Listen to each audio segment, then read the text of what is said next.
Hello everyone, সবাই কেমন আছে? আমি বেশ ভালো আছি। আজকে আমি এসেছি ব্যারাকপুরে। আমি আর আমার হাজব্যান্ড দুজন মিলেই তাই সন্ধ্যেবেলায় বেরিয়ে পড়েছিলাম ব্যারাকপুরে মঙ্গল পাণ্ডে পার্কের দিকে যাওয়ার জন্য। আমি আর আমার হাজব্যান্ড বিয়ের পর থেকে পূর্ব মেদিনীপুরে শিফট হয়ে যাই ওর জবের জন্য। তো তারপর দিয়ে সেইভাবে কোথাও আর ঘুরতে যাওয়া হয়ে ওঠেনি। সেই কারণে আমরা যখনই কলকাতা বা ব্যারাকপুরে আসি আমরা এদিক ওদিক কিন্তু ঘুরতে বেরিয়ে পড়ি। আজকেও তেমন চলে এসেছিলাম এই পার্কটাতে ঢুকেই প্রথমে যেটা সব থেকে বেশি চোখে পড়বে সেটা হলো মা গঙ্গাকে। প্রথমে ঢুকেই মা গঙ্গার কাছে চলে গেছিলাম, গিয়ে মা গঙ্গার আশীর্বাদ নিয়ে তারপরেই ঢুকে পড়ে দিলাম রেস্টুরেন্টটাতে।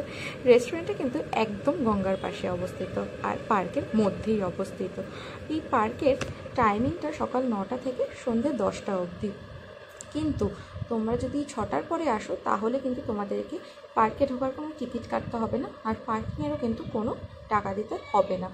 সন্ধ্যে 6টার আগে আসলে তাহলে কিন্তু পার্কের টিকিট আর পার্কিংয়ের টাকা দুটোই লাগবে। কিন্তু এই রেস্টুরেন্টটা কিন্তু ঢোকার জন্য ফ্রি, এখানে ঢুকতে কিন্তু কোনো টাকা লাগে না।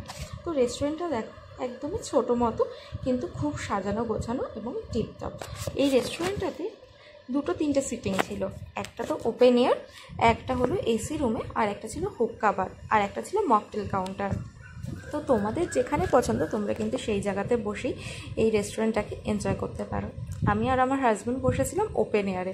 এই দেখো পাশ দিয়ে একদম গঙ্গা যাচ্ছে। তো যেখানে বসেছিলাম সেখান থেকে গঙ্গাটাকে যেন আরও অপরূপ লাগছিল দেখতে। তাই প্রথমে বসেই আগে যেটা অর্ডার করে দিয়েছিলাম সেটা হলো দুধ চা। চাটা কিন্তু খুব ভালো বানিয়েছিল ওরা। চা কিন্তু আমার হাজব্যান্ড খায় না, সেই কারণে আমি আমার নিজের জন্যই অর্ডার করে নিয়েছিলাম।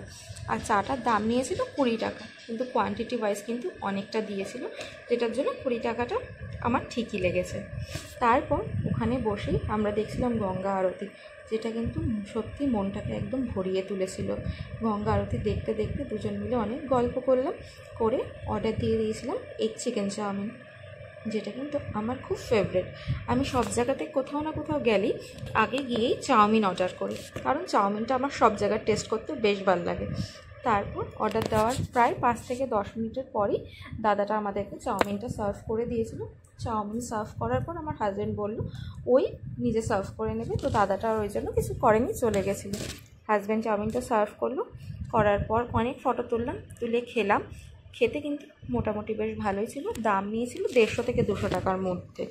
তারপর আমরা বেরিয়ে পড়েছিলাম বাড়ির উদ্দেশ্যে। দিনটা বা সন্ধ্যেটা কিন্তু খুব ভালো কেটেছিল।